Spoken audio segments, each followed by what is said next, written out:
All right, welcome everybody to the deep dive. We're all about taking those sources you send us and pulling out the really important stuff. Think of it as like a fast track to, really understanding something. And today, we're going way back in time. You guys sent in some stuff about some clay tablets that were found in ancient Babylon. Oh, yeah. Now, I know, ancient history, right? Right. But trust me, these aren't just some boring old artifacts. Right. They have some surprisingly relevant wisdom about, how to handle your money. Indeed.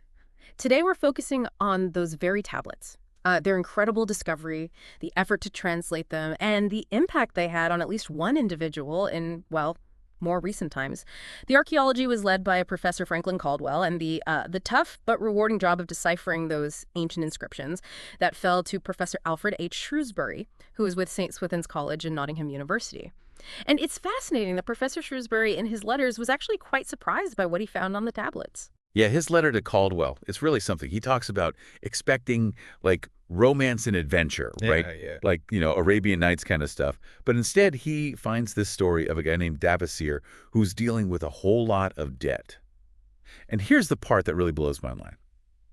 Shrewsbury basically says that things haven't really changed that much in 5,000 years when it comes to money problems. That's kind of a sobering thought, isn't it? It is. It is. What do you think really resonated with him about Davashir's struggles, personally? That's a good question. Knowing what we know about Shrewsbury's own financial troubles later on, I think Dabasir's just absolute determination to get out of debt. That must have really struck a nerve.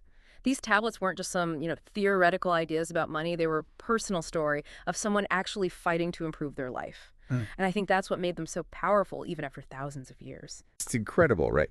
And what makes it even more interesting is that Shrewsbury himself was in a lot of debt. This wasn't just some academic thing for him. He saw Dagasir's plan as a way out, a possible solution. So much so that he and his wife actually tried it out themselves. Oh, wow. It's like a real-world test of ancient wisdom. Yeah. Okay, so let's break down this plan of Davasir's. Tablet 1, that's where it all starts. Davasir, he's just gotten back from being a slave in Syria. He's determined to pay off his debts and become a respected guy in Babylon. His friend, Mathon, who's a gold lender, gives him some really important advice. He tells him, you got to have a plan. And this plan, it's got three main parts. Okay. The first part is what Davasir calls future prosperity. And this is where we get that famous 10% rule. Davasir decides he's going to save 1/10 of all the money he makes. It's his to keep. And Jonathan explains it like this. A guy with savings, he can take care of his family, he can be loyal to his king, he's a reliable guy. But someone who's always broke, well, they might be more likely to, be bitter, not as dependable. It's about having that little bit of security, that feeling of control over your money. And that could really motivate you to be even more careful with your finances. The key is to consistently have some coin that he may keep to jingle. I like that. Right, that jingle. It's not just about the amount. It's about knowing you're building something for yourself. Now, the second part of Davasir's plan is taking care of his wife. He sets aside 7/10 of his income, which is a big chunk, for their home, clothes, food, and even a little something for fun. Bothon really emphasizes how important it is to be a good husband, saying that a man who takes care of his wife, well, he respects himself, and that drives him to succeed. Why do you think Bothon made such a big deal out of that? I think it just shows how much our personal lives and our financial lives are connected. When your home life is stable and supportive, that creates a strong base for financial success. By making his wife's needs a priority, Davasir was probably creating a sense of shared goals and support, which would have made it easier to stick to the tougher parts of his plan. Yeah, that makes a lot of sense. And here's a key point.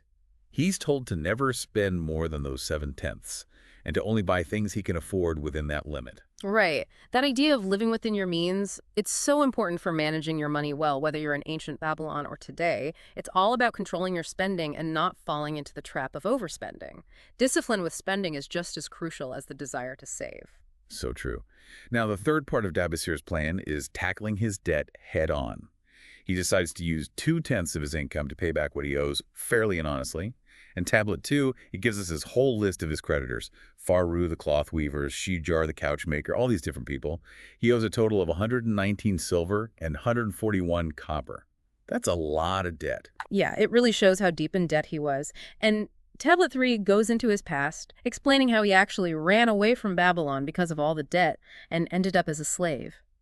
He admits that it was really foolish to avoid his problems instead of facing them. Oof, yeah.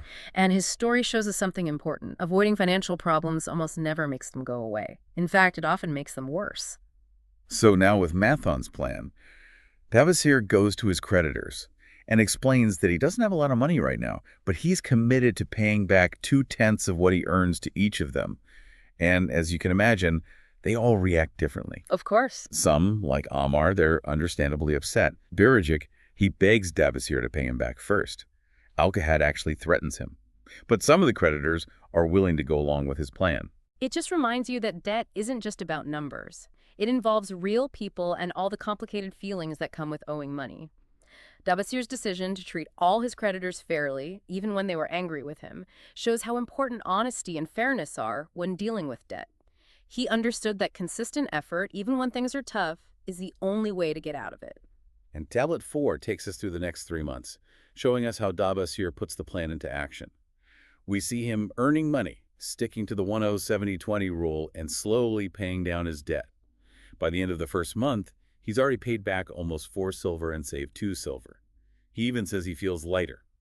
And what's really impressive is that he doesn't waver. Even in the second month, when he doesn't earn as much, he and his wife stay disciplined.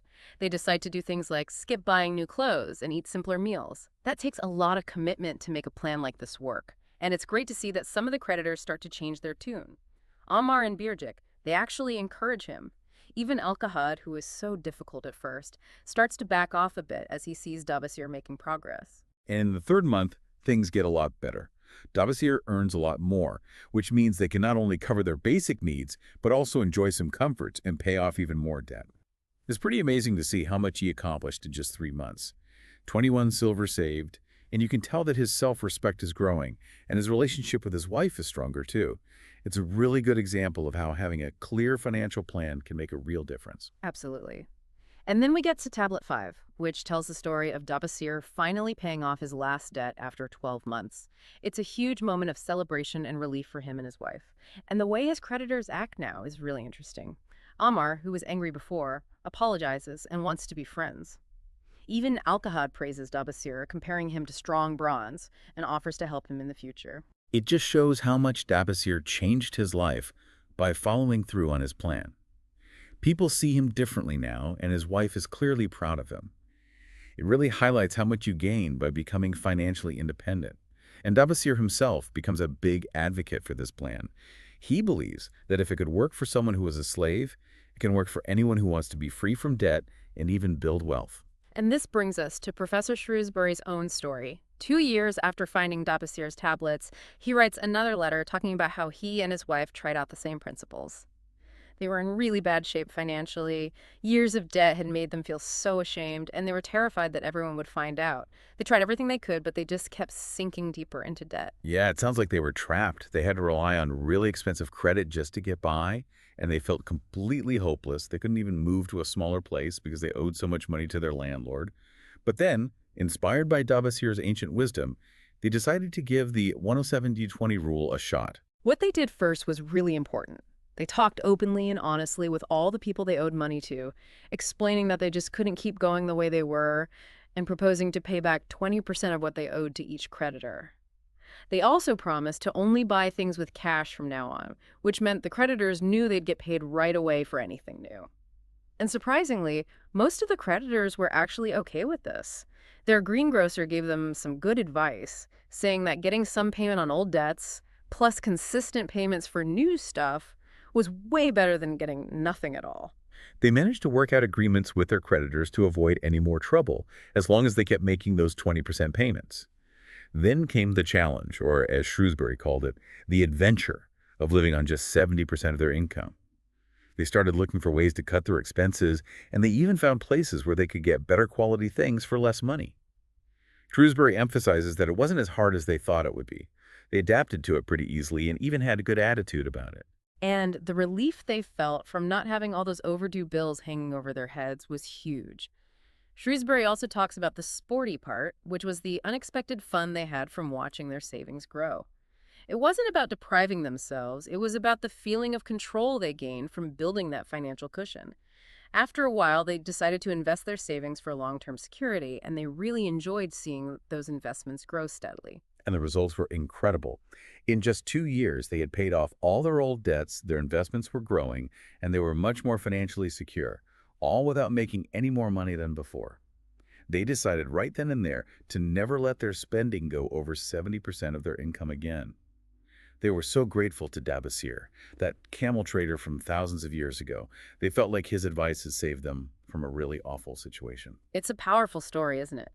Shrewsbury realized that Dabasir, through those clay tablets, had shared a truly important message, a message about basic financial principles that still hold true today, even after thousands of years. So let's sum up what we've learned. Dabasir's plan, which Professor and Mrs. Shrewsbury proved still works in the 20th century, is really simple. Save 10% of everything you earn, live on no more than 70%, and use 20% to steadily pay off your debts. It just shows how much a simple, consistent strategy can accomplish. And it highlights how important it is to have good financial habits. These aren't just fads or complicated theories, they are basic principles of managing money that have worked for people in different times and places. The stories of Dabasir and the Shrewsburys remind us that even if you feel buried in debt, you can overcome it with a clear plan and consistent action. And now, think about your own situation. As you've heard about Dabasir and Professor Shrewsbury's experiences, how do you think these ancient principles could apply to you? Here's a big question for you to consider. What's one small step you could take today, inspired by those Babylonian tablets, to take more control of your financial future? Maybe it's something as simple as tracking your spending, figuring out where you could save money, or even just calculating what 10% of your income is. Remember, the path to a better financial life often starts with a single deliberate step towards saving and being mindful of how you spend.